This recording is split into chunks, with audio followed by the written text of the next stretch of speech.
Hello everyone, this is Sai Kumar, pursuing BTech second year from Vas Reddy Venkataraja Institute of Technology. My registration number is 19VQ1A0475. Now I am here to explain some of the seminar topics. Let me start with the subject control systems. In the control systems, I want to deal with the types of control systems.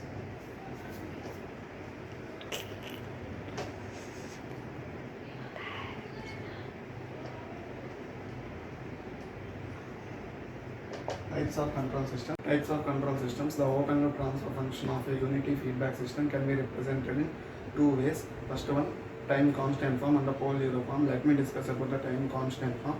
If the g of s is in the form of k into 1 plus tz1 in tz1s into 1 plus tz2s and so on divided by 1 plus tp1s into 1 plus tp2s and so on. This is known as the time constant form. Now I want to deal with the pole zero form. In the pole zero form, g of s will be in the form of g of s is equal to k into s plus z1 into s plus z2 and so on divided by s plus p1 into s plus p2 and so on s plus p3. First one, time constant form.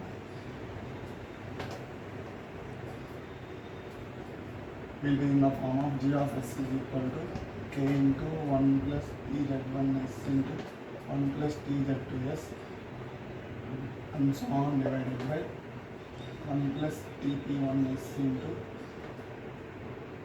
1 plus tp2s and so on s power f.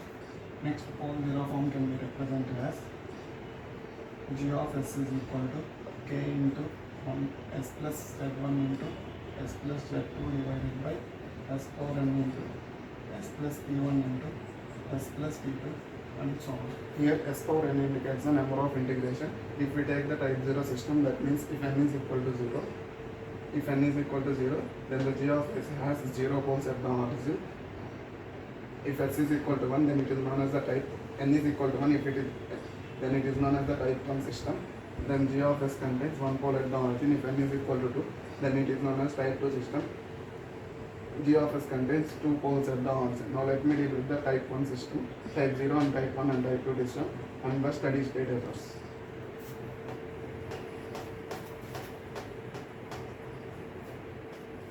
First let me deal with the type 0 system.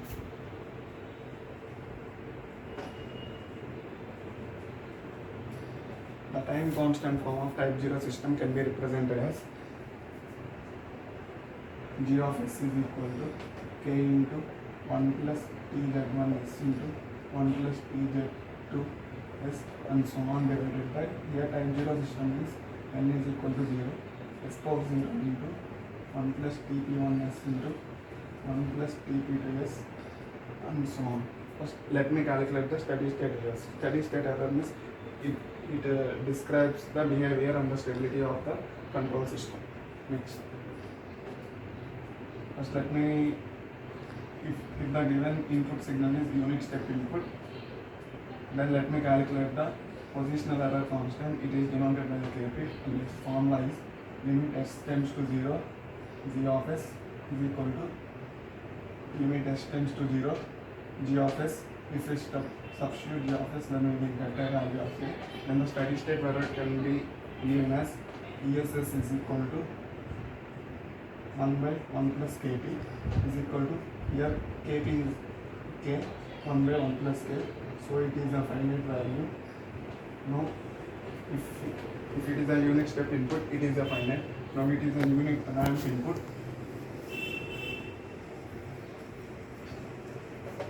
Then let me find the velocity error constant. kv is equal to limit s tends to 0, s into g of s. If we substitute g of s here into g of s is equal to 0, let me find out an error constant. ess is equal to 1 by kv is equal to 1 by 0 is equal to infinity. If it is unit ramp input, it is an infinity. Now let me see if it is an parabolic input.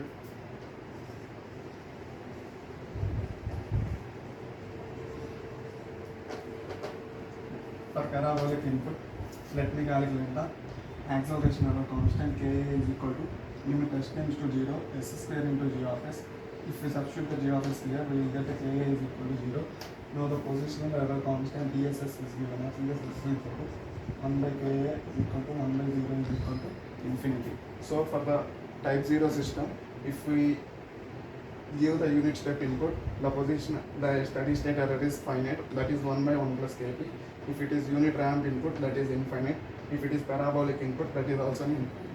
For the unit, now let me deal with the type 1 systems. For the type 1 systems, n is equal to 1, so the g of s can be represented as s power 1. G of s can be represented as s power 1. So if it is a unit step input, and it is a unit, if it is unit ramp input, and if it is parabolic input, let me calculate the steady state errors. For the unit step input, let me calculate the Kp. Kp is equal to limit s tends to 0, g of s. If we substitute g of s is 0 and substitute s is equal to 0, we will get Kp is equal to infinity. So ESS is equal to 1 by 1 plus Kp is equal to 1 by infinity is equal to 0. And unit ramp input, for unit ramp input, calculate the velocity error constant. Limit s tends to 0, s into g of s. ESS is equal to 1 by Kv. If we substitute s here, we will get Kv is equal to K. So is equal to 1 by K. ESS is equal to 1 by K. The parabolic input, let me calculate the acceleration error constant. Limit s tends to 0, s square into g of s. If we substitute g of s here, we will get Ka is equal to 0. Now ESS is equal to 1 by Ka is equal to infinity. Now let me deal with the type 2 systems. For type 2 systems, n is equal to 2. Now if it is unit step input, now let me tell the steady state errors.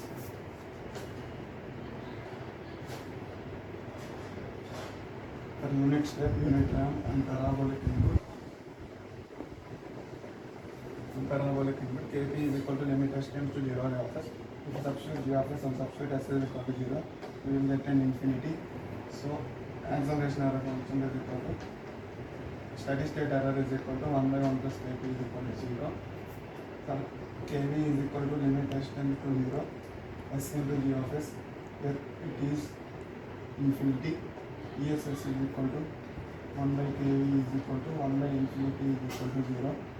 Ka is equal to limit s tends to 0, s square into g of s is equal to K. So ESS is equal to 1 by Ka, which is finite. Now let me deal with the subject analog and digital communications. In that subject, I want to deal with one of the modulation techniques of amplitude modulation. Now let me tell what is the definition of amplitude modulation. Both frequency and phase are kept constant, and the amplitude changes in accordance with the instantaneous value of the message signal. The equation of the amplitude modulated signal is S of t is equal to AC into 1 plus Ka m of t cos 2 pi fct. Here where AC is the amplitude of the carrier signal and Ka is the constant, m of t is the necessary signal, and cos 2 pi fc is the arbitrary carrier signal.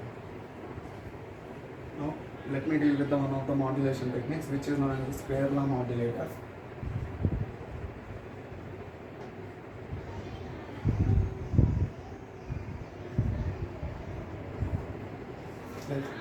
Let me draw the block diagram of the square law modulator.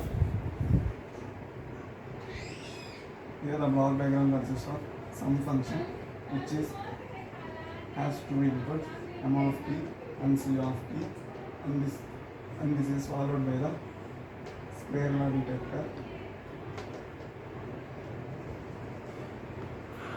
Let me say here output is v1 of t and here output is v2 of t, and this is followed through the band pass filter, and finally we will get s of t. Here let me take an m of t as an arbitrary message signal and c of t as an AC cos 2 pi fct. The purpose of square law detector is if we given one input V1 of t through the square law detector, it produces an output of A1 V1 of t plus A2 V2 of v square V2 square V1 square of t whole square. Next, let me derive the expression for the getting S of t.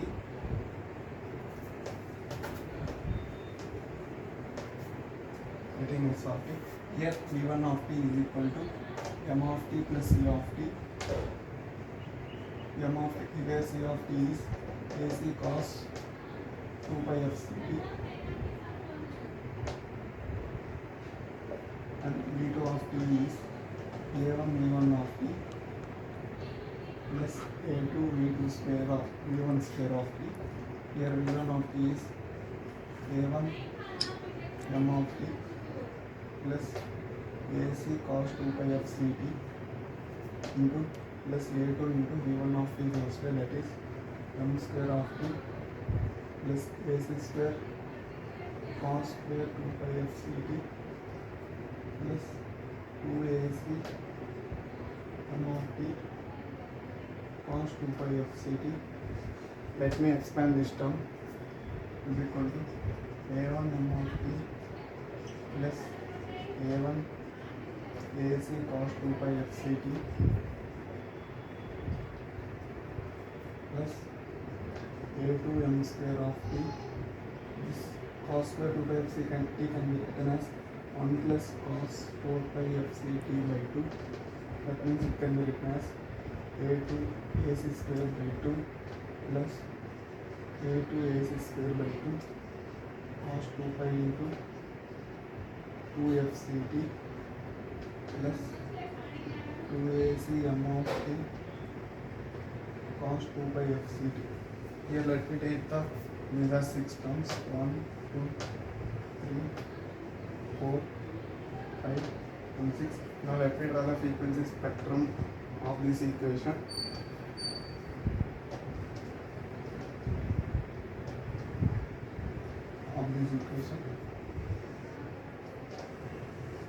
In the x-axis we have frequency and in the y-axis we have S of f.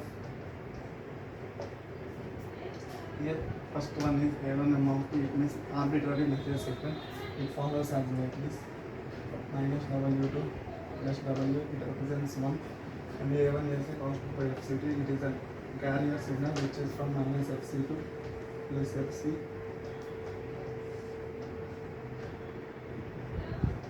Next, it is the harmonics of the Bessel signal, that means it as follows: minus 2W plus 2W. It is a DC signal which where frequency is equal to 0, is A1 AC square by 2. Next, this is a carrier signal of harmonics 2FC, and left side also minus 2FC. Next, this is an exists from m of f minus fc to m of f plus fc, fc minus w2, fc plus w. Similarly here, minus fc plus w2 minus fc minus w. Now when it is passed through the band pass filter, through the range of frequencies, now the bandwidth is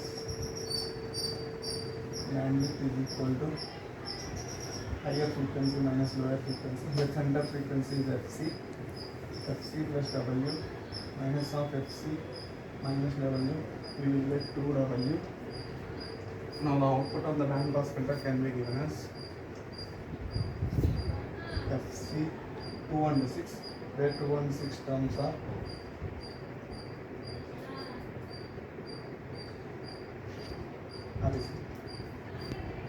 the output of the band pass filter can be given as 216 are the outputs: A1 AC cos 2 pi fct plus 2A2 m of t cos 2 pi fct. When we take the common A into AC, next when we take the common cos 2 pi fct into AC, it will be given as A1 plus 2A2 m of t. When we take A1 also common, A1 AC into 1 plus 2A2 by A1 m of t cos 2 pi fct. Then this a1 ac is equal to ac prime and 2a2 by m1 is equal to ka. Now the whole equation becomes ac whole prime into 1 plus ka m of t cos 2 pi fct, so that our amplitude modulation signal is generated. Now let me deal with the subject DSP. In the DSP I want to discuss about the basic laws of VHDL programming. VHDL programming mainly consists of two parts: entity declaration and architecture definition. First let me deal with the entity declaration. An entity is a list of specifications where all the inputs and outputs are available. The syntax of the entity is entity followed by entity name followed by the keyword is, next step followed by the port, signal names, mode of the signal and the type, and so on. End entity. After the end entity, we want to close the parenthesis and keep the semicolon. Let me deal with a simple example of the entity declaration. Let me write the program of the NAND gate. Entity NAND gate entity, and the entity name is NAND gate is, let me declare the variables port a comma b in std logic. Output is, let me take the output as q std logic and close the port and end entity name. Entity name is here end NAND gate. Now let me deal with the architecture definition. Architecture mainly deals with the circuit behavior of the VHDL program. The syntax of the architecture is architecture name of entity is type declaration, next slide, type declarations, constant declaration, function declarations, procedure declarations, and begin, concurrent, and so on. If there are any concurrent statements, then we write the concurrent statements, and so on. End architecture. And let me deal with the simple example of the architecture definition. For example, if we take the NAND gate, architecture followed by the architecture name. If we take the architecture name as the behavior of entity name, for suppose the entity name is NAND gate is, let me start with the begin x less than or equal to a NAND b, end architecture. So this is a simple example of the architecture definition. Take the half adder. The programming is in the data flow modules library i3b. Use i3b dot std underscore logic underscore 1164 dot all entity half. If we take the entity name as half adder, entity half adder is, let me start the port variables port a comma b in std underscore logic. S outputs as sum and carry, s comma c out std underscore logic, and end entity name is end half adder. Now if we start the architecture followed by the architecture name, let me take the architecture name as behavior of entity name is half adder is, let me start the concurrent statements. Let me start assigning the concurrent statements. S less than or equal to a x or b, and c less than or equal to a and b, end behavior. Thank you.